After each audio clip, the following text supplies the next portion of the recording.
السلام علیکم ورحمۃ اللہ وبرکاتہ۔ بسم اللہ الرحمن الرحیم۔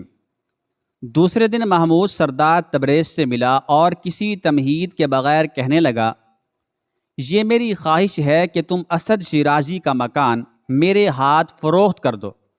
صاحبزادے، میں نے یہ مکان زیادہ فائدہ حاصل کرنے کے لیے نہیں خریدا ہے۔ سردار تبریز بہت سرد لہجے میں بول رہا تھا۔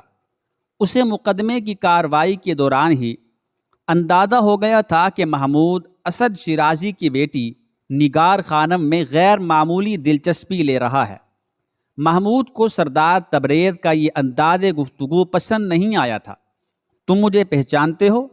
محمود کا لہجہ بہت تلخ تھا۔ صاحبزادے، یہ بھی کوئی پوچھنے کی بات ہے؟ سردار تبریز بڑی بے حسی کے ساتھ مسکرا رہا تھا۔ آپ کو کون نہیں جانتا؟ پھر تمہیں میری طاقت کا بھی اندازہ ہوگا۔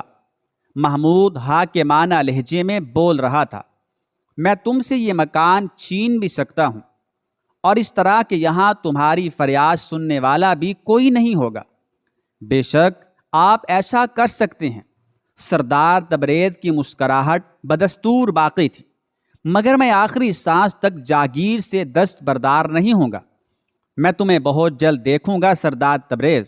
یہ کہہ کر محمود چلا گیا۔ محمود کے جاتے ہی سردار تبریز نے سارا واقعہ امیر سبکتگین کے گوش گزار کر دیا۔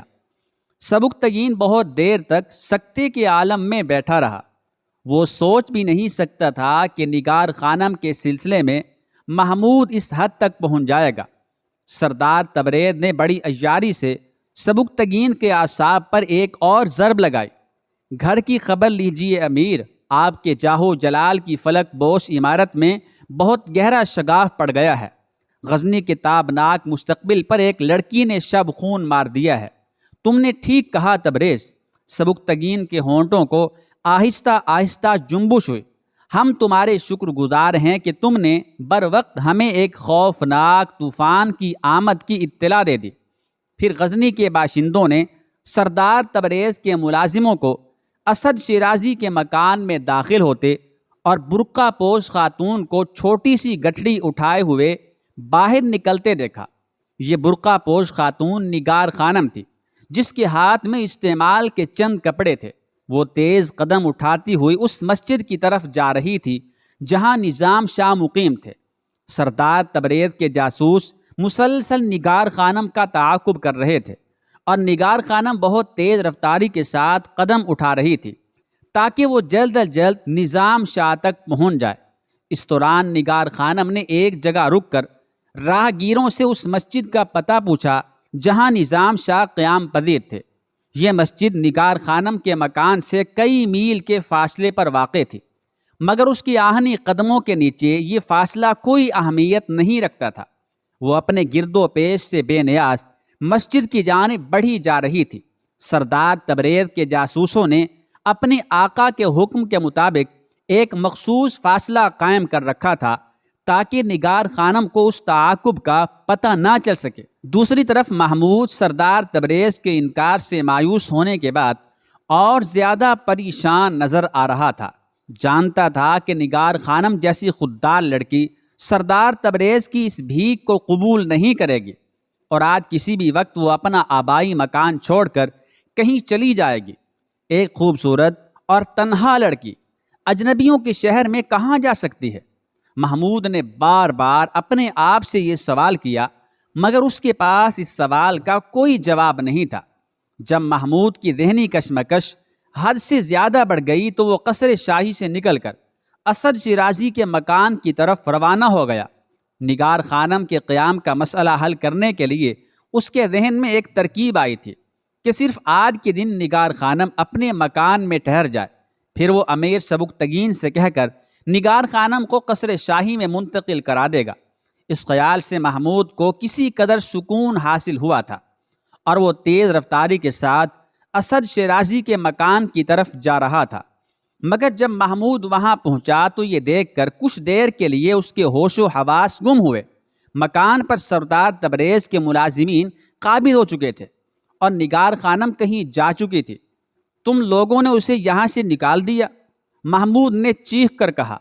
نہیں آقا، سردار تبریز کے ملازمین نے کانپتی ہوئی آوازوں میں کہا، ہم یہ جرت نہیں کر سکتے تھے۔ نگار خود ہی جانے کے لیے تیار کھڑی تھی۔ پھر جیسے ہی ہم لوگ مکان میں داخل ہوئے، وہ کسی سے کچھ کہے بغیر یہاں سے نکل کر چلی گئیں۔ تم لوگ جانتے ہو کہ وہ کہاں گئی ہیں؟ محمود ایک بار پھر ہذیانی انداز میں چیخا۔ نہیں آقا، سردار تبریز کے ملازمین بری طرح کانپ رہے تھے۔ اگر پہلے سے ہمیں حکم دیا جاتا تو ہم اس بات پر بھی نظر رکھتے۔ سردار تبریز کے ملازمین سے اب کوئی نیا سوال بے سود تھا۔ وہ حکم کے غلام تھے، انہیں کیا معلوم کہ نگار خانم کون تھی اور اس بے چارگی کے عالم میں وہ کہاں چلی گئی۔ یہ سوچ کر محمود قصر شاہی کی طرف پلٹا۔ وہ اسی وقت اپنے باپ امیر سبکتگین سے مل کر نگار خانم کے مسئلے کو حل کرنا چاہتا تھا، مگر جب محمود قصر شاہی پہنچا تو اسے معلوم ہوا کہ دربار ابھی تک جاری ہے اور دربار کے برخاست ہونے سے پہلے امیر سبکتگین سے اس موضوع پر کوئی گفتگو نہیں ہو سکتی تھی۔ دن آہستہ آہستہ ڈھلتا جا رہا تھا اور محمود کی خواہش تھی کہ رات ہونے سے قبل نگار خانم کے قیام کا کوئی مناسب بندوبست ہو جائے۔ اس خیال سے اس کی دہشت کچھ اور بڑھ گئی تھی۔ پھر اسی وحشت زدگی کے عالم میں وہ اپنی والدہ کے حضور پہنچا۔ مادر گرامی، آپ سے درخواست ہے، محمود نے بڑے عاجزانہ لہجے میں کہا۔ غزنی کی ملکہ نے بہت غور سے اپنے بیٹے کی طرف دیکھا۔ کہو فرزند، کیا بات ہے؟ تم بہت زیادہ پریشان نظر آ رہے ہو۔ میں نگار خانم کے سلسلے میں آپ سے کچھ بات کرنا چاہتا ہوں، محمود نے رک رک کر کہا۔ نگار خانم کے ذکر پر غزنی کی ملکہ چونک اٹھی۔ تم اس لڑکی کے بارے میں کیا کہنا چاہتے ہو؟ ملکہ غزنی کے ماتھے پر کئی بل پڑ گئے تھے، وہ گھر سے بے گھر کر دی گئی۔ مادر محترم، محمود نے فریادیوں کے سے انداز میں کہا، اس میں کسی کا کیا قصور ہے؟ ملکہ غزنی کا لہجہ بے نیازانہ تھا۔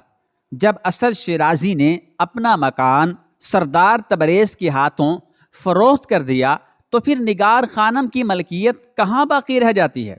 محمود کی والدہ نے نگار خانم کی بے گھری کا منطقی جواز پیش کرتے ہوئے کہا، اب اپنے آبائی مکان میں اس کے قیام کی ایک ہی صورت ہے کہ سردار تبریز نگار خانم کو بحیثیت کرایہ دار قبول کرے۔